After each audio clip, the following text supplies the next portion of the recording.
কাজ থাকলে যাবা মানে? হ্যাঁ গো গিন্নি, আমার কাজটা আর নেই, আমাকে কাজ থেকে বের করে দিয়েছে। উমা, এইসব কি অলক্ষণী কথা বলছো তুমি? তোমাকে কাজ থেকে বের করে দিয়েছে মানে? কি সব বলছো? তোমার মাথা ঠিক আছে তো? হ্যাঁ গো গিন্নি, আমার মাথা শরীর সবই ঠিক আছে। মালিক আমাকে বললো কাল থেকে আর কাজে আসতে না। সে কি গো? তাহলে কাল থেকে সংসার কি করে চলবে? আর তাছাড়াও সামনে পুজো, পুজোর ভিতরে কি করে চলবো? জানি না গো গিন্নি, আমি কিচ্ছু জানি না, আমার মাথায় কিচ্ছু ঢুকছে না। আমি পাগল হয়ে যাব, আমি পাগল হয়ে যাব গিন্নি। দাদু, তুমি পাগল চোদা হয়ে যাবা।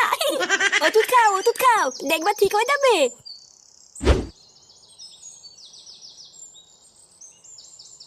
আরে কি ব্যাপার ফুটো, হঠাৎ এদিকে? এই লেওরা আসলাম একটু ঘুরতে ঘুরতে, তাই ভাবলাম এইদিকেই যখন যাচ্ছি, যাওয়ার সময় এক বোতল মাল নিয়ে যাই। বাহ, ভালো করেছে ফুটো, মাঝে মধ্যে এইদিকেও একটু আসবা। হ্যাঁ মারা, তা তো আসবোই। তা বলো ফুটো, কয় বোতল মাল দেবো? ও বেশি না, আপাতত এক বোতল মাল দে।